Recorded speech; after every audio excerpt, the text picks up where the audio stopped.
In this video, I want to demonstrate to you how we work at InSales Academy using our latest client as an example. So the client is a Hungarian software house called Danubius IT Solutions. They've been around for a while and they have about 100 people on board working on projects within the financial services and the education industry.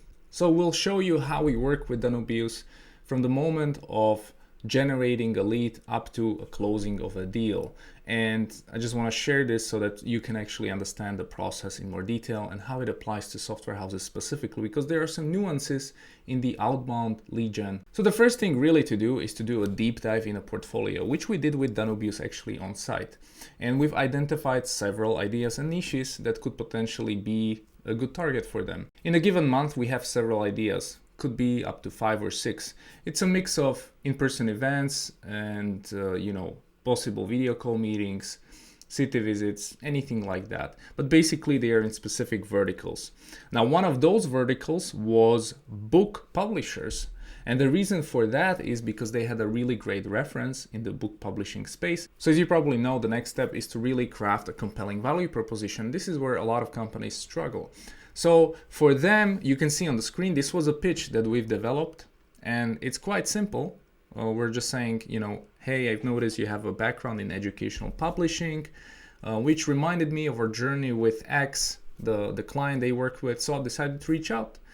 They also had these issues with legacy platforms, but they were ready to expand since 2017. This is what we've done for them. This is how many users and educational institutions are, using their platform, blah, blah, blah, blah, blah. And a call to action, love to explore if we could support X in a similar journey, bringing new digital possibilities to your educational offering. So you can see the email is quite simple. The core part of it is the middle. So that's the value proposition, which always have to include numbers. So the number of users, the number of organizations, the number of money saved, money made, anything like that. Then of course, a strong correlation between what we're pitching and how it relates to the client. So of course, to the lead, I mean. So of course, here we're mentioning the digital journey of a publishing house to another publishing house, which makes sense. Now, if we would send this email to a financial institution, probably wouldn't make much sense. And if we would write this email saying something like, hey, we've done a body shopping arrangement for a publishing house, so you want to work on a development deal, wouldn't make much sense either. This wasn't the email that they actually responded to. It was a second email in the follow-up sequence. So there's typically different sequences of emails we send out. And this one was the second one. So they responded on a follow-up, which we just said that, hey, I'm just following up, to share a bit more information about how we work with traditional publishers. With X client, we designed a learning management system that transformed their reach. Now they're supporting tens of thousands of users weekly across 1,000 schools. The platform empowers educators and parents to track everything from academic progress to emotional well-being, blah, blah, blah, blah, blah. So this was a follow-up, and you need to have follow-ups in your sequences.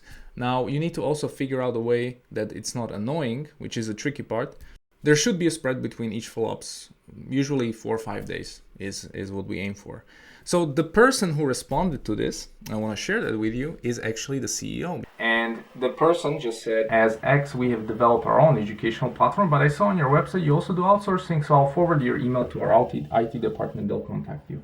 So you see, it was a referral from a CEO. Now you have to think about, the CEO doesn't care about this is not his priority, but if it's a compelling message and it makes sense, he's gonna tell us who we need to speak with, and this company has maybe 1,000 people working for it. So basically a few days went by, and so what do we do in this moment? Usually our campaign manager here, he shares an update on Slack. So he would say, hey, we've got this reply, I'll add it to the CRM to follow up. The target was book publishers, this is the company, this is what they said. Slobodan, our campaign manager, follows up, and after a while, with the CEO, we will receive an email, and the email said, my name is X, I'm an engineering manager, thanks for reaching out. Your email was shared with me by our CEO following your recent introduction of Danubius. We are a leading publishing house, blah, blah, blah, blah, blah. We follow some trends. We're profoundly proud that the vast majority of our digital products have been built in-house, which is not an exception. We do, however, maintain an open mindset when it comes to creating synergies and collaborations with leading partners across the globe. Would love to have a call with you. and then you basically go into the booking meeting mode, which can take a few days. And this is the response that we have from that we crafted for the email. So we said, hey, thanks for getting back to me. Sorry for delay. Starting next week, I'll be OOO, but I will have my colleague take over. I'll send you a calendar invite. And as you might have seen, the email was generated on the 5th of December, and by the 5th of February, the deal was already closed for the first POC project. So it was only 2 months, and there was a huge Christmas period break. So it was 3 weeks of not working. So actually, it was quite short deadline or timeline in terms of sales process. There's a lot of theory out there that outbound doesn't work, cold email doesn't work, outreach is dead. And generally speaking, yeah, it's very difficult. However, if you don't implement outbound in your agency right now, you will never attract these type of deals. You need to kind of go and try to target them and make appealing messages. And I know it's difficult, but I cannot understand how people are not doing this, because how else are you gonna grow your agency? You can post more content, get more referrals, and have some inbound traffic. No, this is not a problem. This is of course great, and I think everybody should be doing that.